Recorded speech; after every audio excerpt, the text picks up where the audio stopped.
Salut tout le monde, bienvenue à On Joue-tu. Cette semaine, je vous fais mon top 5 des jeux que j'ai le plus joué au mois de novembre.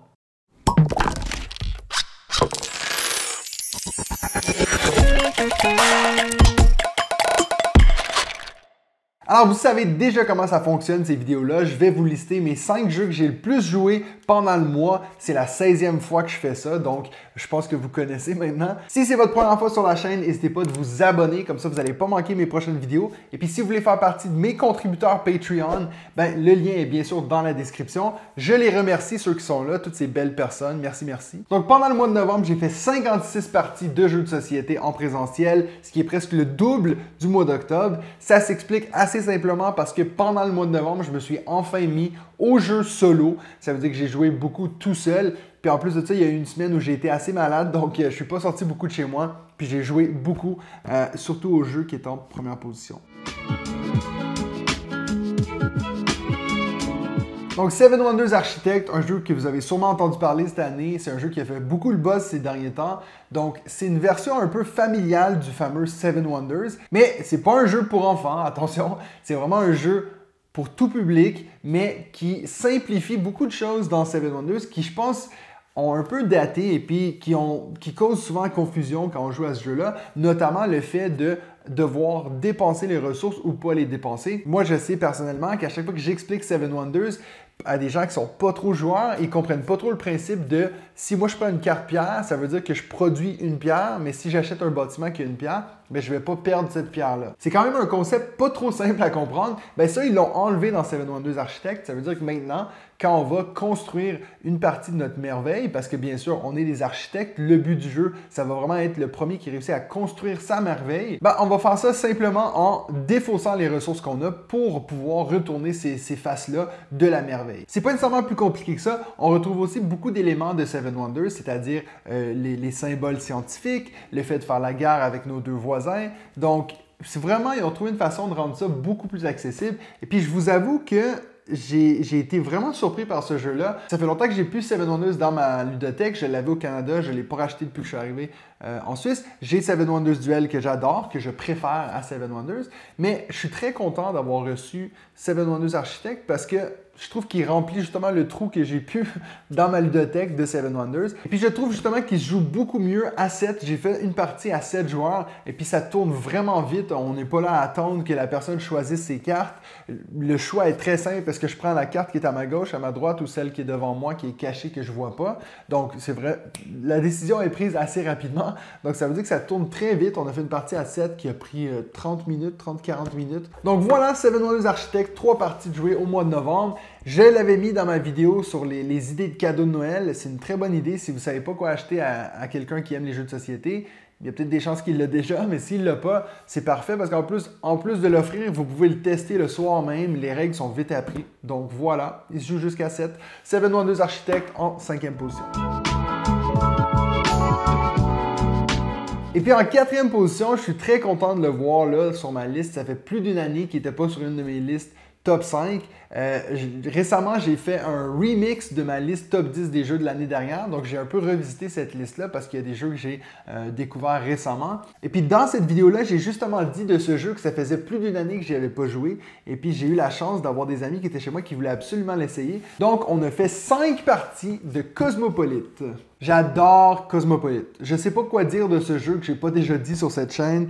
Donc, c'est un jeu d'ambiance où on va chacun son tour, on travaille en équipe dans un restaurant pour essayer de livrer le plus de commandes possible. Le seul problème, c'est que tous les clients du restaurant ne parlent pas la même langue, puis c'est toutes des vraies langues dans le monde. Et puis, c'est des langues qui ne sont pas trop connues. Donc, celui ou celle qui est la serveuse, donc qui a le casque et puis qui a l'application qui doit prendre les commandes puis les entendre, il va crier ce qu'il entend et puis les autres joueurs doivent regarder sur leur menu c'est quoi l'aliment qui correspond à ce qu'on vient de dire. C'est un jeu qui est hilarant, ça met vraiment une bonne ambiance. Moi, je vous conseille fortement, si vous jouez à ce jeu, de mettre un gros casque qui coupe le son extérieur. Quand vous voyez les serveurs-serveuses avec le casque qui crient n'importe quoi, et puis tu as tout le monde autour de la table qui rit, puis eux, ils savent pas parce qu'ils sont vraiment dans leur monde. C'est, écoute, mouah, Cosmopolite, 5 parties au mois de novembre.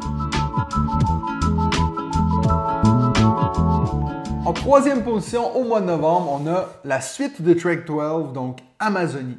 Donc, Trek 12 Amazonie, pour ceux qui connaissent l'original, on est un peu dans les mêmes éléments. Par contre, on a rajouté des cartes d'exploration qui améliorent grandement le jeu. Donc maintenant, on va faire des parties des fois où les 0, les 1 ou même les 2 vont valoir beaucoup plus de points que les autres chiffres. Donc ça veut dire qu'on n'est pas tout le temps en train de se dire « Ah ben, il faut juste que je prenne toujours le plus gros chiffre », ce qui était un peu le problème avec Trek 12 Himalaya. On a encore un peu cet élément de campagne, c'est-à-dire que lorsqu'on va réussir un certain défi, on va pouvoir ouvrir d'autres enveloppes parce qu'en commençant dans la boîte de base, on n'a qu'une seule carte qui est ouverte à nous, mais bien sûr, assez rapidement, on va en débloquer d'autres. Pour le moment, j'ai pas tout fini et puis j'en ai déjà 3 de débloqués. Ça veut dire qu'il y en a minimum 3, je sais pas pour le reste. Mais c'est un jeu que moi, je me suis débarrassé de ma copie de Trek 12 Himalaya pour le remplacer avec l'Amazonie. Si vous aimez ce jeu, je vous conseille fortement de le prendre. Si vous n'êtes pas nécessairement fan du premier, ben, vous n'allez pas être plus fan, je pense, de celui-ci. On est encore dans les mêmes éléments de Roll and Write.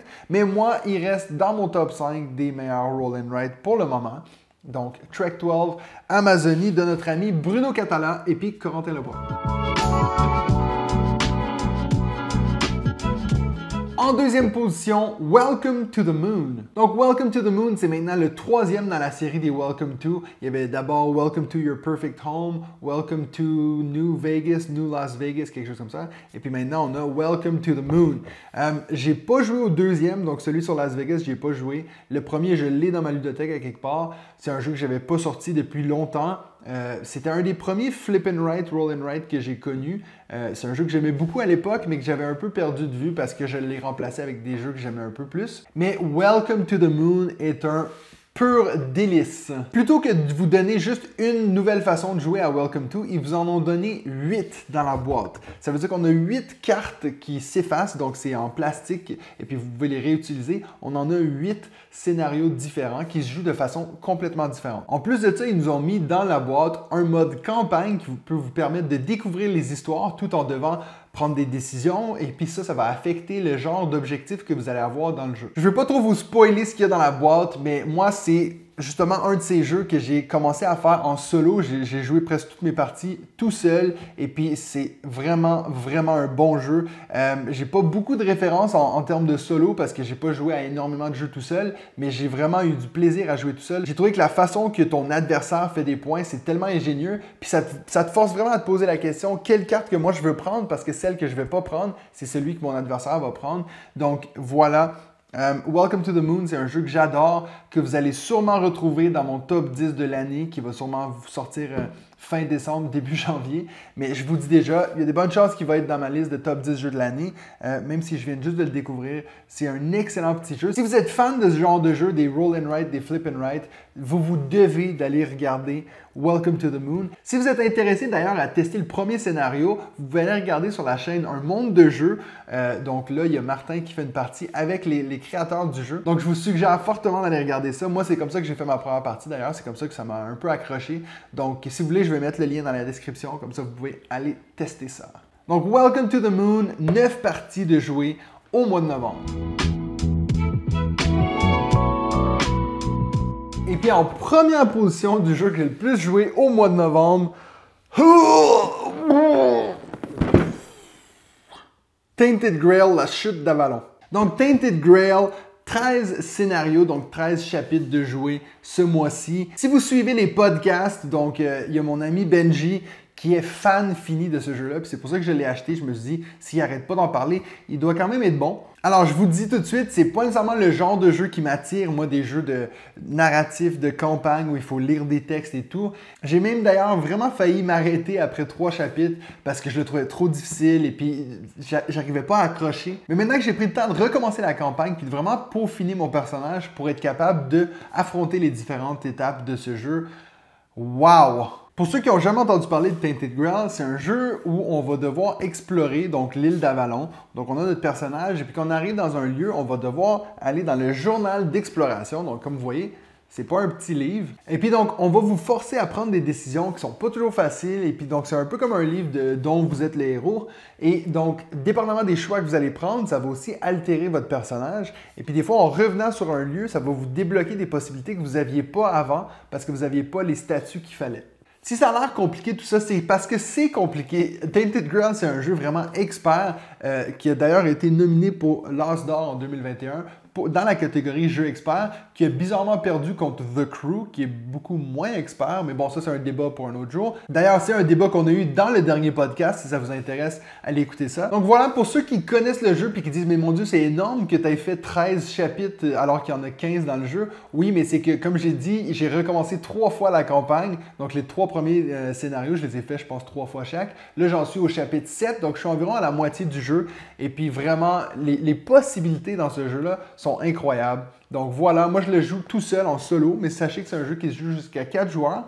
Je sais pas si je serais autant intéressé de le faire en groupe, sachant que je me vois mal lire le petit truc, puis le donner à l'autre, et puis de voir qu'est-ce qu'on décide ensemble. Donc vraiment, je trouve que si vous aimez les jeux narratifs, vous devez de tester Tainted Grail.